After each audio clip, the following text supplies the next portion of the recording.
अपन उसके अंतर्गत पढ़ रहे थे पर्यावरणीय चिंताएं। पूरे वैश्विक परिदृश्य में जितनी भी मीटिंग्स होती हैं, जैसे अभी अपने यहाँ पे 2023 में हुई थी G20, ठीक है, वैश्विक स्तर पर संयुक्त राष्ट्र संघ के द्वारा विश्व के देशों द्वारा कोई न कोई मीटिंग होती है ताकि हम वैश्विक परिदृश्य पर, ग्लोबलाइजेशन पर चर्चा करें, वैश्विक पर्यावरण पर चर्चा करें। आज है विश्व वन्य जीव दिवस 3 मार्च 2025। ये 2013 से शुरू किया गया, तब से हर वर्ष ये मनाया जाता है। मैं जब भी कोई टॉपिक पढ़ाती हूँ मैं हमेशा आपसे कहती हूँ कि फिर थीम निर्धारित होती है। थीम का मतलब ये है कि फिर, क्योंकि अपन बात कर रहे हैं अंतर्राष्ट्रीय राजनीति की, तो संयुक्त राष्ट्र संघ द्वारा उस वर्ष उसी थीम पर काम होता है, थीम या उसी पर फोकस होता है कि हम उस साल किस पर काम करेंगे। 3 मार्च को ही हम विश्व वन्य जीव दिवस क्यों मनाते हैं, इसका कारण ये है कि सबसे पहले तो जैसे अभी अपन ने 2025 में अपन ने मनाया था अंतर्राष्ट्रीय योग दिवस मनाया था, याद है आप लोगों को? आप लोग योगा वाले जो बच्चे होंगे आपने भी पढ़ा होगा, ठीक है। उसमें ये था कि भारत की तरफ से संयुक्त राष्ट्र संघ की महासभा में ये अपील की गई कि वैश्विक स्तर पर कई तरह की परेशानियां मनुष्यों को हो रही हैं। अनिद्रा भी है, तनाव भी है, डिप्रेशन में रहते हैं। इसको दूर करने के लिए क्या किया जाए? माननीय नरेंद्र मोदी जी द्वारा कहा गया कि योग को अपनाया जाए। भारत ने पहल की, महासभा में रखा गया और फिर योग दिवस मनाया गया।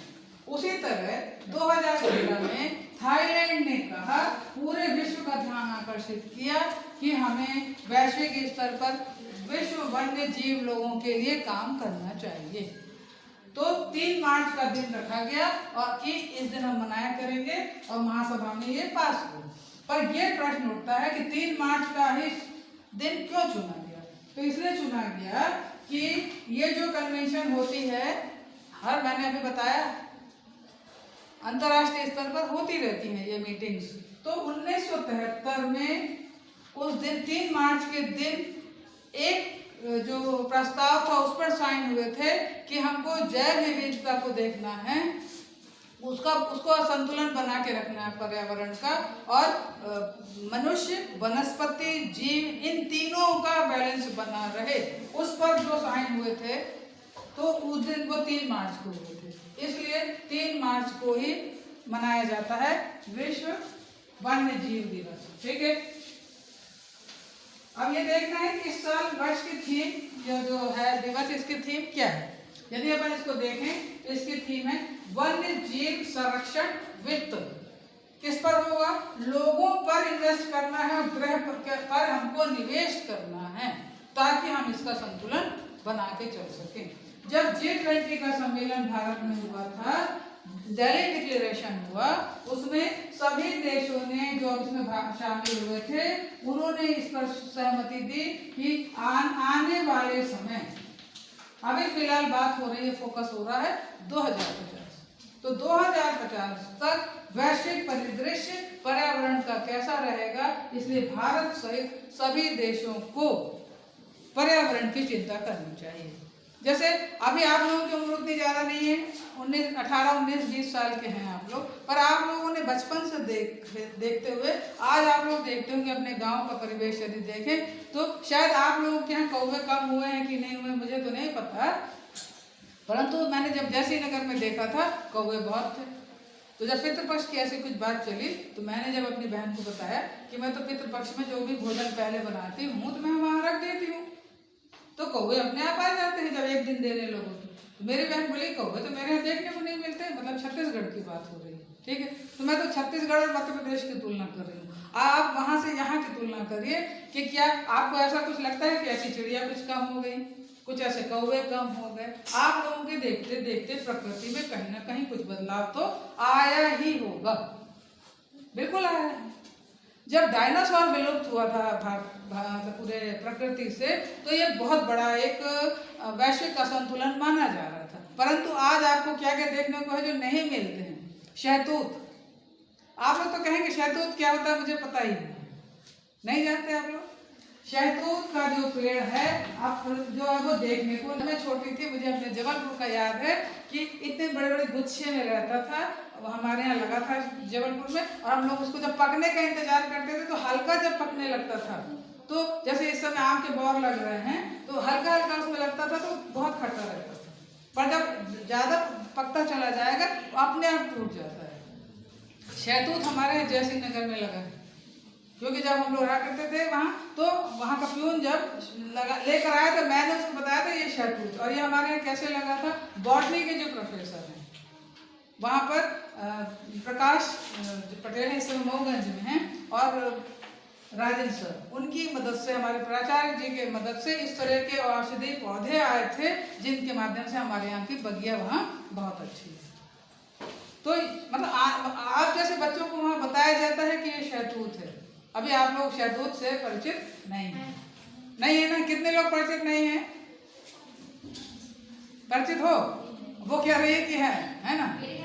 हाँ देखो, वो कह रहे उसके यहाँ लगा है, ठीक है। तो आप उसका पौधा और वो जो कुछ पत्ते हैं, है ना, पत्ते और कुछ यदि उसका फल निकले जाए तो लेके आइएगा, ठीक है। तो देखिए, मगर ये पर्यावरण असंतुलन देखने को मिल रहा है, ये एक चिंता का विषय है, ठीक है। अब अपन चूंकि अंतर्राष्ट्रीय राजनीति पढ़ रहे हैं तो अंतर्राष्ट्रीय स्तर पर बात कर रहे हैं कि अपन मतलब संयुक्त राष्ट्र संघ हमेशा प्रयास करता है और सम्मेलन कराता रहता है, उसको ये देखना है कि हमको संतुलन बना के रखना है, नहीं तो जीवन हमारा नहीं बचेगा, ठीक। आप यही देखिए तो सतना में देखिए आप, डीएमयू एक ट्रेन है, उसमें आप देखिए तो लकड़ी के जो ये लकड़ी बेचने वाली है, लकड़ी के गट्ठर सहित उतरती हैं ट्रेन में और फिर इधर कहीं सतना शहर में बेचने के लिए आती हैं। मतलब वन वहाँ वो कहाँ से ला रही है? वनों से ला रही है, उनसे वो अपनी जीविका उपार्जन कर रही है। तो पूरे विश्व में करीब 1 अरब लोग हैं जिनका जीविकोपार्जन वनों से होता है। तो क्या हमें वनों को उजाड़ना होगा? नहीं। इतने सारे जो मतलब विकास की जो चीजें हो रही हैं वैश्विक स्तर पे, उससे भी हमारा ये जो पर्यावरण संतुलन है वो बिगड़ रहा है। इसलिए बायोडायवर्सिटी पर बहुत काम होता है, और सबसे ज्यादा तो अमेरिका और चीन, कार्बन डाइऑक्साइड यदि सबसे ज्यादा उत्सर्जन यदि कोई देश कर रहा है तो वो चीन और अमेरिका ही है। तो इसलिए ये प्रयास होता है कि इस तरह के असंतुलन को कम किया जाए, और जितने भी अपन ने यहाँ G20 के देशों में देखा था कि अमेरिका कई देशों को अब तो मिलियन नहीं ट्रिलियन राशि दे रहा है पर्यावरण संतुलन को बनाने के लिए। पूरे विश्व में जब हम ढंग से, पूरा विश्व ढंग से सांस ही नहीं ले पाएगा तो क्या हो पाएगा? व्यक्ति स्वस्थ रह ही नहीं पा रहा है, उसको जीवन जीने के लिए वो माहौल ही नहीं मिल पा रहा है पूरे विश्व में। क्या जो हमारा जीवन है सिर्फ हम प्रकृति में सिर्फ हम रहेंगे? जैव विविधता क्या है? प्रकृति के साथ मानव का रहना, वनस्पतियों का रहना, जीव जंतुओं का रहना, इन सब के साथ रहेंगे तब हमारा पर्यावरण का संतुलन बनता है। और हमारे सिलेबस में क्या है? पर्यावरण चिंताएं हैं, अंतर्राष्ट्रीय राजनीति में पढ़ते हैं। विश्व के कम से कम अभी 130 देश हैं जो इस चिंता पर बात कर रहे हैं। जैसे स्वीडन, यदि देखा जाए कि विश्व का सबसे कम प्रदूषित, सबसे फर्स्ट ऐसा देश जो प्रदूषित नहीं है तो वो स्वीडन है, समझ आ रहा? और अब एक देश बनने की तैयारी है, उसको आबू धाबी में है वो जगह मद्रस, वहाँ ये प्रयास किया जा रहा है कि उसको भी हम पर्यावरण प्रदूषण से मुक्त बनाना है। तो हम कब कर सकते हैं? स्वीडन ऐसा पहला देश है जो प्राकृतिक संसाधनों का समुचित मतलब उपयोग वो करता है। जब वहाँ इस तरह की व्यवस्था है तब ना वो कर पा रहा है। तो संपूर्ण विश्व में ये प्रयास होता है कि हम पर्यावरण के संतुलन को बना के चलें, और वो संतुलन कब होगा? वनस्पति के साथ साथ जीवों का भी। एक पक्षी है, डोडो पक्षी है, वो इतना, उसका जो भी आप मांस खाते हैं वो समझ में हमको आता होगा कि वो इतना, उसका मांस इतना स्वादिष्ट होता है कि विश्व से अब डोडो पक्षी जंगल से गायब हो चुका है।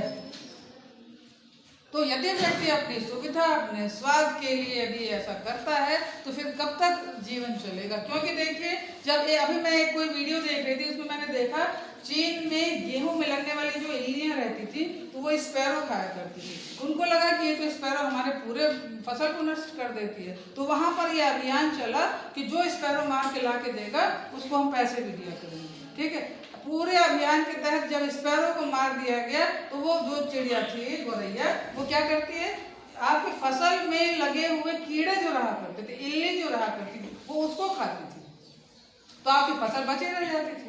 परंतु फिर क्या हुआ, आपने उसी को मार दिया जो इल्लियां खा लेती थी, तो आप उससे क्या हुआ कि गौरैया पक्षी तो पूरे हट गए, फसल में इल्लियां लगने लगी, तो उसने, और जैसे दीमक है, दीमक कितनी पूरी तरीके से कपड़े या आपके वो कागज खाता है तो उसमें कुछ नहीं रह जाता। तो उसी तरह फिर ऐसा भी हुआ कि पूरी गेहूं की फसल ही नष्ट हो गई उस साल।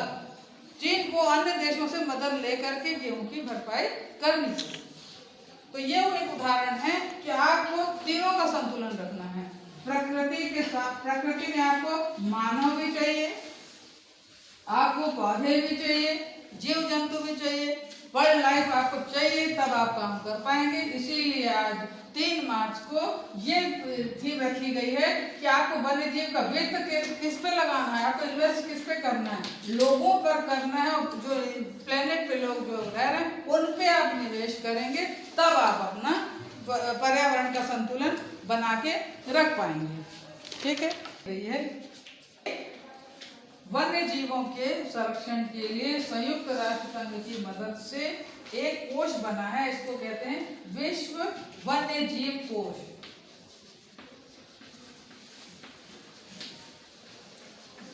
इनके संरक्षण के लिए एक फंड बना हुआ है, उस फंड में सभी देशों, 130 देशों का उसमें पैसा जमा होता है, ताकि हम अपने पर्यावरण की चिंताओं को कम कर सकें।